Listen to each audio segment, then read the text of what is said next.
Hello, wonderful students. How are you? Welcome to Bosol Schools TV. My name is Mrs. Ayade. So this lesson for our English language class, we'll be looking at practical approach to writing a good summary. Practical approach to writing a good summary. What is summary? Summary can be described as a condensed form of comprehension. It involves writing down a brief and concise account of a long passage. In other words, summary can be described as a shortened form of a long passage after removing all irrelevant points from the main points and giving a short account of the passage using your own words. Therefore, students are expected to read and understand. The ability of students to comprehend and report accurately the main points in a passage is very important in summary passage. Requirements for a good summary. Requirements for a good summary. A good summary requires 4 basic rudiments. These are brevity, relevance, proper coverage, clarity. Brevity. This demands for one to be brief and concise in answer. There is no room for excessive details, explanations, examples, illustrations, and applications aside from the main point. Relevance. This calls for candidates' answer to be relevant to the point mentioned in the passage. Don't give facts or points outside the passage. Don't write answer outside what you have read in the passage. That is relevance. Proper coverage. Proper coverage of the passage is very important because students must read and understand every aspect of the passage. You have to read and assimilate what is written in the passage. So you are working in that containment. You are working in that jurisdiction. Clarity. Students are expected to put down their answers clearly. This calls for legibility in writing. You must make your handwriting legible, clear. Your answer too must be written clearly. In order to accomplish this, you have to do the following. A. Always write simple sentences. Always write simple sentences. B. Use punctuation marks appropriately. Your comma, your semicolon, your pause, etc. C. Write your answers in sentences. A sentence makes a complete thought or sense. So write your answers in sentences, not in phrases. Let it have a complete thought. D. Do not write more than the required number of sentences.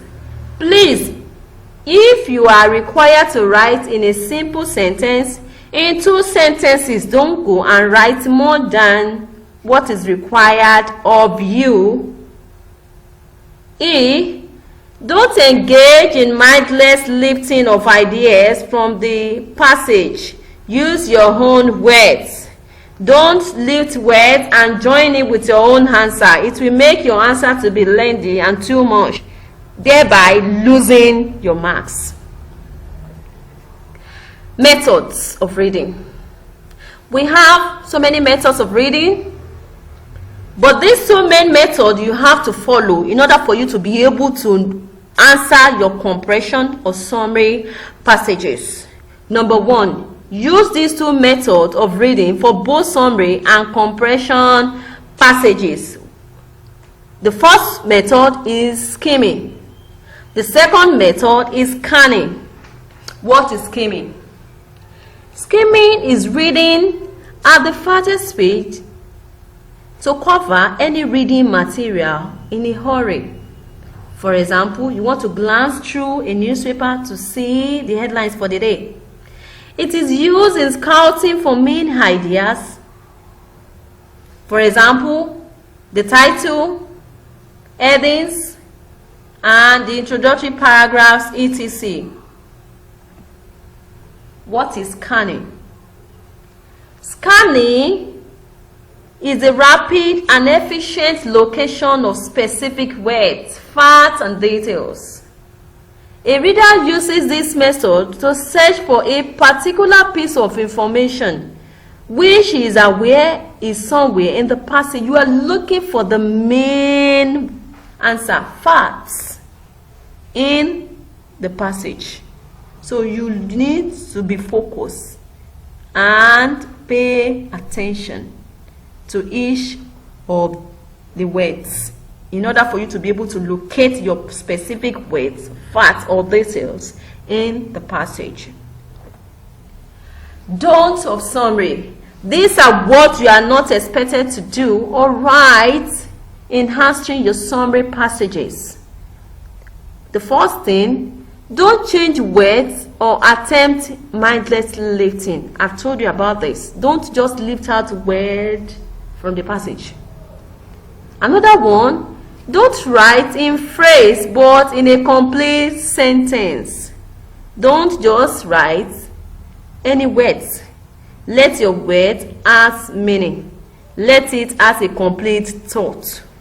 You know, phrases, they don't make a complete thought, but a complete sentence makes a complete thought. So you need to write your answer in a simple sentence.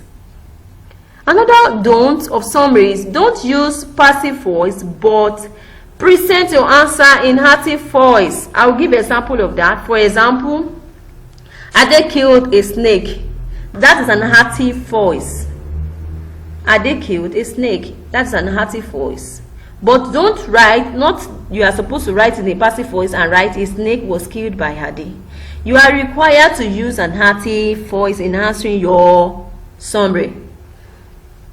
Part of the don'ts of summary, avoid the use of conjunctions in your points, such as and, or, but, etc. However, conjunctions such as but, while are used when you are making a contrast or comparison. You want to make a contrast or a comparison in your explanation. So you can use while or but. Don't exceed the number of sentences required. I've made mention of this earlier on.